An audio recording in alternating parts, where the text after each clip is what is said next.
Monseigneur Athanasios. C'est durant ces nombreux moments d'intimité durant lesquels vous vous êtes confié à moi que vous m'avez parlé, très rarement, sûrement pour ne pas me faire de peine, de ce que vous souhaitiez pour après votre départ au ciel. Et vous m'avez demandé que je fasse votre éloge funèbre. Mais qui suis-je, moi, si petit, si insignifiant, pour faire votre éloge à vous, si grand, si important? Choisir ce qui est petit, discret et faible, plutôt que ce qui est grand et fort, c'est finalement l'histoire de votre vie. Car votre vie tout entière a été une leçon pour nous tous. Aussi, c'est en témoin privilégié, vous ayant accompagné depuis ma naissance, que je vais aujourd'hui tenter d'en révéler les 3 vertus principales. La première, qui viendrait à la tête de tous ceux qui vous connaissent, est l'humilité. Mais qu'est-ce que l'humilité? Est-ce que l'humilité, c'est cette fausse modestie qui refuse les honneurs qui nous revient pour ensuite nous en faire prier? Non. La modestie, celle que vous nous avez enseignée, c'est de ne jamais se sentir supérieur humainement aux autres. En effet, vous aimiez reprendre à votre compte les paroles de saint Augustin. Pour vous, je suis évêque, avec vous, je suis chrétien. Vous avez toute votre vie, et jusqu'au dernier instant de celle-ci, eu le souci de ne jamais déranger personne. Tout métropolite que vous étiez, vous n'aviez pas de chauffeur particulier. Et lorsqu'on se proposait de vous aider, de vous accompagner par exemple, vous en étiez sincèrement reconnaissant, ne considérant pas cela comme un dû, mais à chaque fois, vous nous laissiez penser que nous avions fait quelque chose de grand en nous étant sincèrement reconnaissants.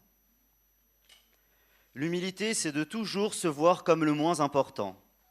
C'est prendre le bus pour rentrer chez vous, par exemple. Alors que d'autres, de votre rang, auraient peut-être voyagé en avion. Il lui suffit pour vous d'un coup de fil pour qu'une armée de voitures vienne vous chercher. Mais vous, non.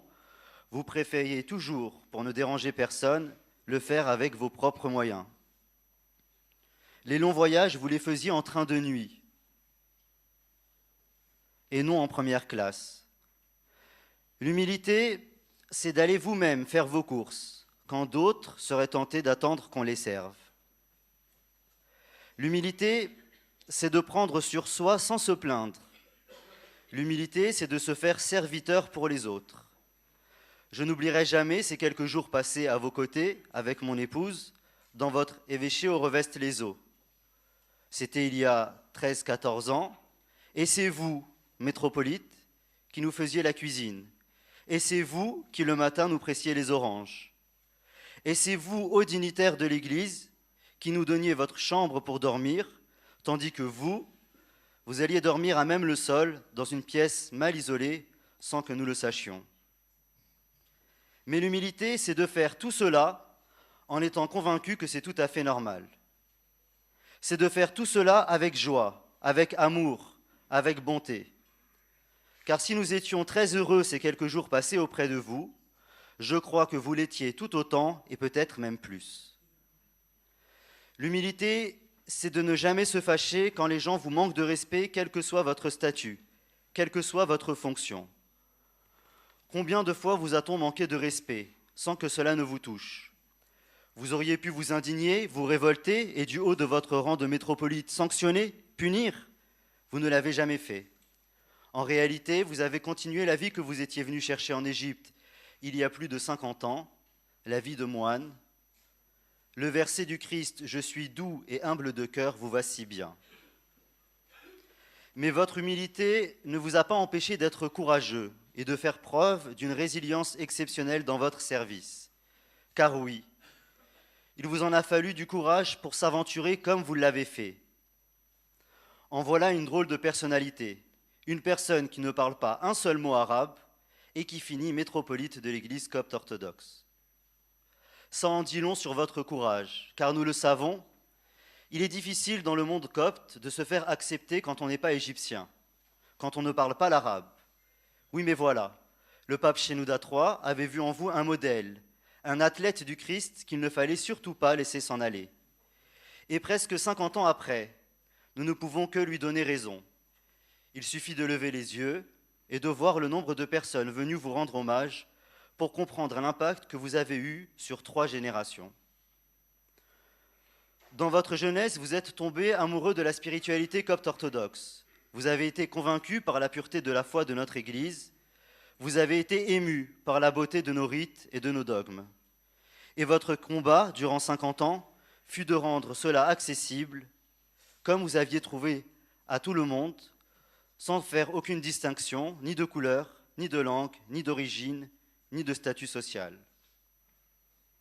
Car vous n'avez jamais oublié que même si le mot copte est un dérivé du mot Égypte, ni saint Marc, ni saint Athanase ne parlaient un seul mot arabe. Alors, si certains parmi nous ont encore l'espoir qu'il est possible d'être chrétien, copte orthodoxe, sans pour autant parler l'arabe, c'est grâce à vous, à votre combat, à votre sacrifice, à votre modèle. Si je crois que mes filles, sans parler ni comprendre l'arabe, auront le droit elles aussi, durant leur vie, d'être de vraies filles de l'Église copte orthodoxe, c'est aussi grâce à vous. Le courage, vous l'avez eu quand il fallait se battre pour sauver une âme, pour sauver un couple, pour gagner une famille. Vous me le disiez souvent, votre mission consiste à gagner les âmes une à une. C'est un travail difficile qui ne se voit pas forcément, mais avec courage et endurance, vous l'avez accompli de la plus belle des manières. Le courage, vous l'avez mis en œuvre dans l'œcuménisme. Conscient que la volonté de Dieu, c'est l'unité. Jésus n'a en effet pas voulu que sa tunique ne soit déchirée. Et vous avez œuvré, à travers des pèlerinages, des réunions, des rencontres, des échanges de lettres, pour le rapprochement des églises. Encore un travail discret, mais ô combien important.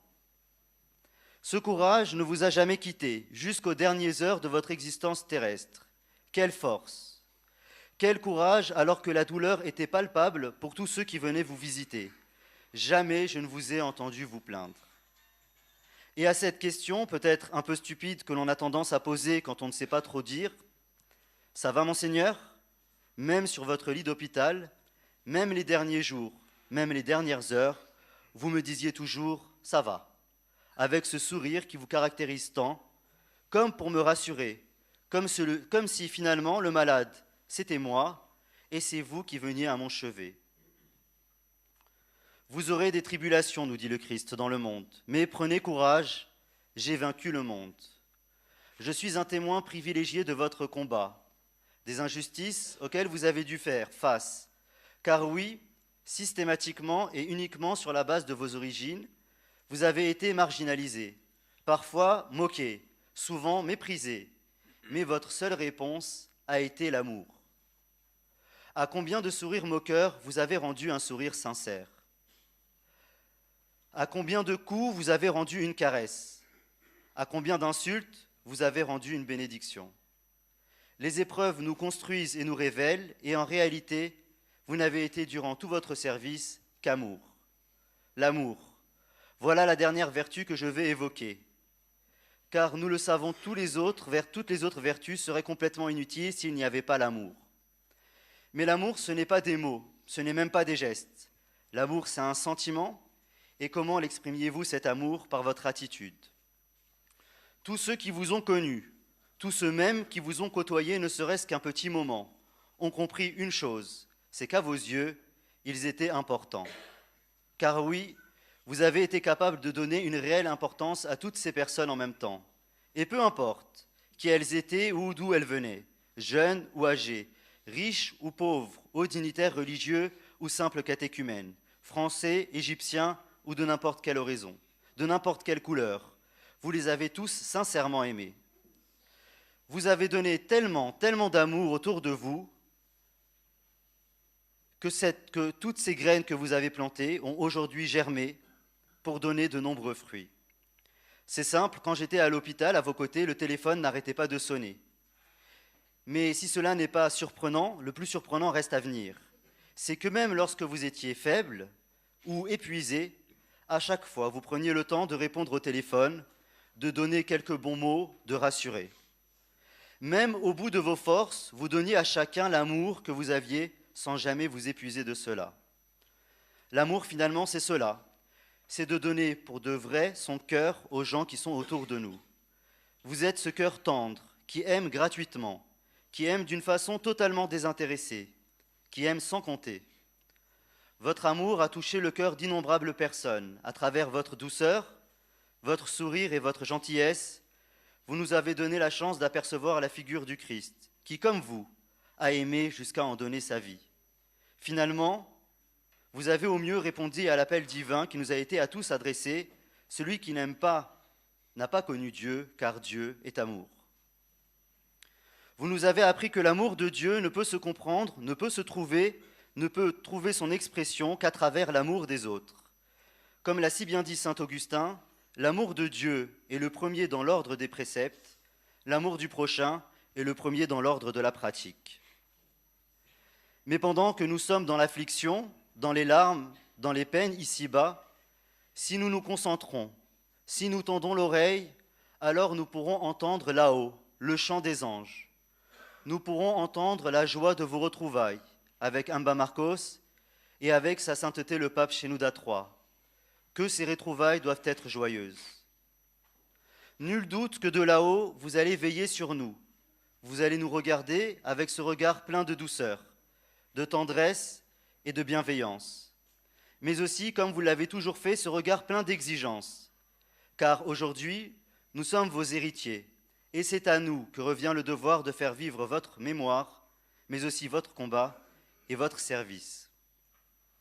À nous de perpétuer votre conviction selon laquelle l'Église copte orthodoxe doit être une Église ouverte, attentive aux besoins de son peuple, une Église où tradition et modernité donnent naissance à de nombreux enfants dans la foi.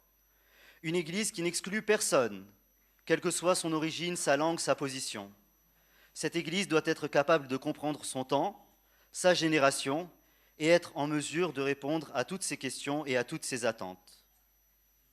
Alors nous nous engageons ici devant vous à vous rendre fiers chaque jour, à faire en sorte que votre travail de 50 ans n'ait pas été vain, que cette Église copte orthodoxe de France, ouverte, accueillante, aimante, soit chaque jour plus forte, plus belle et plus resplendissante. Votre sourire restera gravé à jamais dans nos cœurs. Et puisque vous ne cherchiez sur terre ni gloire, ni honneur, nul doute que tout cela vous a été rendu dans le ciel. Que Dieu nous console de votre départ au ciel, qu'il nous donne la paix, la force de surmonter votre absence et surtout, qu'il nous permette de vous rendre fiers en étant les dignes héritiers de votre message. Je finirai avec cette citation de saint Paul, qui vous correspond parfaitement en cette heure-ci. « J'ai combattu le bon combat. J'ai achevé la course. J'ai gardé la foi. Désormais, la couronne de justice m'est réservée. Monseigneur Athanasios, métropolite de Marseille, Toulon et de toute la France, que votre mémoire soit éternelle. »